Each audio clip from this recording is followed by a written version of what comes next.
اعوذ باللہ من الشیطان الرجیم، بسم اللہ الرحمن الرحیم۔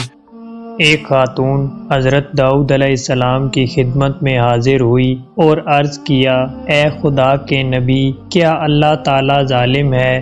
حضرت داؤد علیہ السلام نے فرمایا، رب تعالیٰ تو سراسر عدل و انصاف کرتا ہے، وہ ذرا برابر بھی کسی پر ظلم نہیں کرتا۔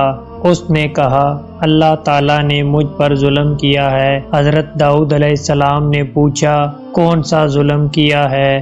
اللہ کے ہر کام میں حکمت ہوتی ہے۔ وہ کہنے لگی، مجھے تو حکمت نظر نہیں آتی، مجھے تو ظلم لگتا ہے۔ پھر اس عورت نے اپنا قصہ بیان کرنا شروع کیا، اے خدا کے نبی، میں ایک بیوہ عورت ہوں، میری 3 یتیم بچیاں ہیں جن کی پرورش میں اپنے ہاتھ سے سوت کاٹ کاٹ کر کرتی ہوں۔ میں دن بھر اور بعض اوقات راتوں کو جاگ کر بھی سوت کاٹتی ہوں۔ گزشتہ روز میں اپنا کاٹا ہوا سوت ایک سرخ کپڑے میں باندھ کر اسے بیچنے کے لیے بازار جانا چاہتی تھی تاکہ اس کی آمدنی سے بچیوں کے کھانے پینے کا بندوبست کروں، لیکن اچانک ایک پرندہ مجھ پر ٹوٹ پڑا اور سرخ کپڑے کا ٹکڑا جس میں سوت باندھ رکھا تھا، اسے گوشت کا ٹکڑا سمجھتے ہوئے اس کو لے اڑا اور میں یوں حسرت سے ہاتھ ملتے رہ گئی۔ اب میرے پاس کچھ نہیں ہے، اپنی بچیوں کو کھانا ہی کھلا سکوں۔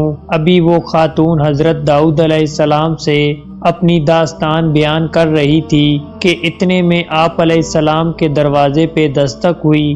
حضرت داؤد علیہ السلام نے آنے والے کو گھر میں داخل ہونے کی اجازت فرمائی۔ اجازت ملتے ہی 10 تاجر یک کے بعد دیگرے اندر داخل ہوئے، جن میں سے ہر ایک کے ہاتھ میں 100 دینار تھے۔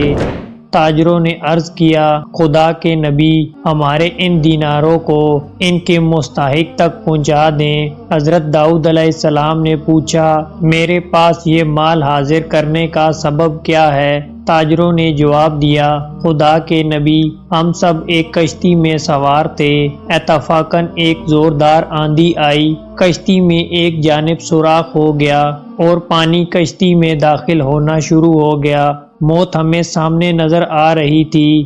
ہم نے نظر مانی کی کہ اگر رب تعالی ہمیں اس طوفان سے نجات دے دے تو ہر شخص 100 دینار صدقہ کرے گا۔ اب پانی کشتی میں تیزی سے داخل ہونے لگا، ہمارے پاس کوئی ایسی چیز نہ تھی جس سے اس سوراخ کو بند کر سکیں۔ ادھر ہم نے رب تعالی سے مدد مانگی تو اگلے ہی لمحے رب تعالی نے ہماری مدد کا بندوبست کر دیا۔ ایک بہت بڑا پرندہ منڈلاتا ہوا کشتی کے اوپر آ گیا، اس کے پنجے میں ایک سرخ رنگ کی پوٹلی تھی۔ اس نے دیکھتے ہی دیکھتے پوٹلی کشتی میں پھینک دی۔ ہم نے لپک کر اس پوٹلی کو پکڑا، اس میں کاٹا ہوا سوت تھا۔ ہم نے فوراً اس سے کشتی کا سوراخ بند کیا اور اس میں داخل شدہ پانی کو ہاتھوں سے باہر نکال دیا۔ تھوڑی دیر بعد طوفان تھم گیا اور یوں ہم موت کے منہ سے واپس آ گئے۔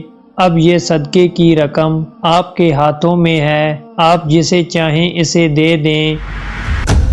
یہ قصہ سن کر حضرت داؤد علیہ السلام اس بیوہ عورت کی طرف متوجہ ہوئے اور فرمایا، پروردگار تیرے لیے بحر و بر میں تجارت کر رہا ہے اور تو ہے کہ اس کو ظالم گردان رہی ہے۔ پھر آپ علیہ السلام نے وہ دینار اس خاتون کے حوالے کرتے ہوئے فرمایا کہ جاؤ انہیں اپنی بچیوں پر خرچ کرو۔